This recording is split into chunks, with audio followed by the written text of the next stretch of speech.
Hi everyone, অনু cooking আর্টে সকলকে স্বাগত জানিয়ে শুরু করছি আজকের পর্ব। আজকের পর্বে শেয়ার করব ডিম দিয়ে দারুণ স্বাদের রেসিপি, যেটা ছোট থেকে বড় সকলেই খুব পছন্দ করবে। আশা করছি আপনাদেরও ভালো লাগবে। যে সকল বন্ধুরা চ্যানেলে নতুন, সাবস্ক্রাইব করার জন্য অনুরোধ রইল। সর্বপ্রথম ডিমের এই রেসিপি বানাতে ডিমটাকে আগে থেকে সিদ্ধ করে নিয়েছি। এইবার একটি ছুরির মাধ্যমে ভালো করে কাট লাগিয়ে নেব, ফলে রেসিপিটি দারুণ মজাদার লাগবে। এইবার লবণ ও কাশ্মীরি লঙ্কার গুঁড়ো দিয়ে ভালো করে মাখিয়ে নেব ডিমের গায়ে।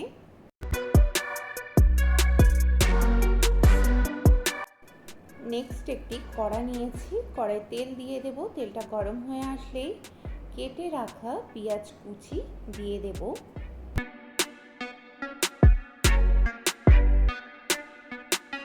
লবণ দিয়ে পেঁয়াজটাকে খুব ভালো করে ভেজে নেব।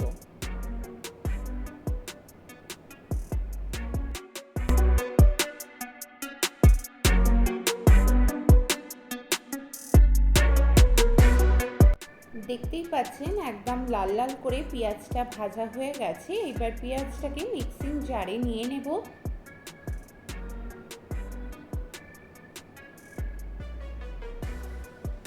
দেন দুটি কাঁচা লঙ্কা দেব, 4টি রসুন দেব, হাফ ইঞ্চ আদা দেব, 8 থেকে 10টি কাজু বাদাম দেব। জল দিয়ে ভালো করে ব্লেন্ড করে রেখে দেব। কড়াই তেলের মধ্যে কেটে রাখা আলুগুলোকে দিয়ে দেব। লবণ ও হলুদ দিয়ে ভালো করে ভেজে নেব।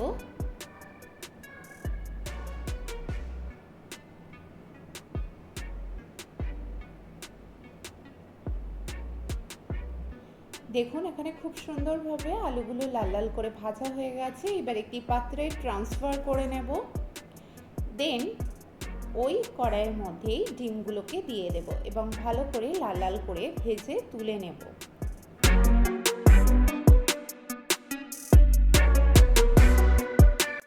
এইবার ওই তেলের মধ্যে ফোড়ন দেব। তার জন্য লাগছে 3টি লবঙ্গ, 3টি এলাচ, গোটা গোলমরিচ, গোটা জিরা দিয়ে দেব এবং একটু নাড়াচাড়া করব। ফোড়নের সুন্দর স্মেল বার হলেই দিয়ে দেব পেঁয়াজ ও কাজুর যে পেস্ট করেছিলাম সেটি। একটু জল দিয়ে দেব, না হলে নিচে লেগে যেতে পারে। দেন কিছু শুকনো মশলা অ্যাড করব। তার জন্য লাগছে 1 চামচ লবণ, হাফ চামচ হলুদ, 1 চামচ জিরা ধনিয়া পাউডার, 1 চামচ কাশ্মীরি লঙ্কার গুঁড়ো, হাফ টিস্পুন গরম মশলা। খুব ভালো করে 3 থেকে 4 মিনিটের মতো কষিয়ে নেব। ততক্ষণ পর্যন্ত কষাবো যতক্ষণ মশলা থেকে তেলটা রিলিজ হচ্ছে।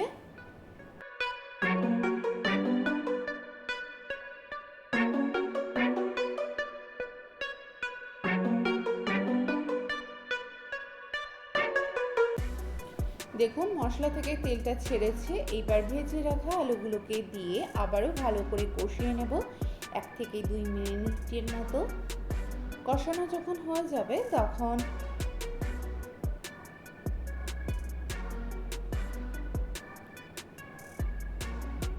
মিক্সিং জারে জল দিয়ে দেব এবং ভালো করে ধুয়ে নিয়ে জলটাকে দিয়ে দেব এবং ঢাকনা লাগিয়ে রান্না করব 10 মিনিটের মতো।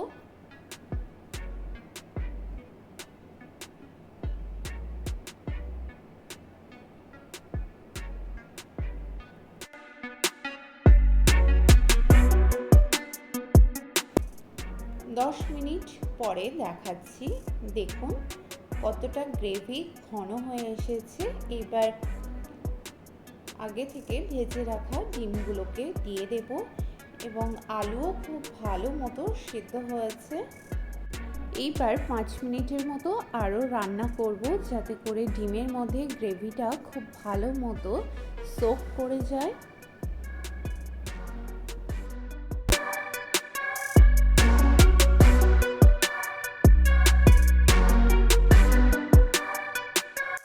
বন্ধুরা রেডি হয়ে গেছে অসম্ভব মজাদার ডিমের রেসিপি, যেটা একবার খেলেই বারবার বানাতে ইচ্ছে করবে। তো বন্ধুরা ভিডিওটি যদি হেল্পফুল হয়ে থাকে তাহলে প্লিজ একটি লাইক ও কমেন্টের মাধ্যমে আমাকে জানাবেন। রেসিপিটি প্লিজ আপনার রিলেটিভের সঙ্গে শেয়ার করবেন। চ্যানেলে নতুন বন্ধু হয়ে থাকলে প্লিজ সাবস্ক্রাইব করে আমার পাশে থাকবেন। সবার আগে নোটিফিকেশন পেতে পাশে থাকা বেল আইকন অবশ্যই প্রেস করবেন। সকলে সুস্থ থাকবেন, ভালো থাকবেন। ধন্যবাদ।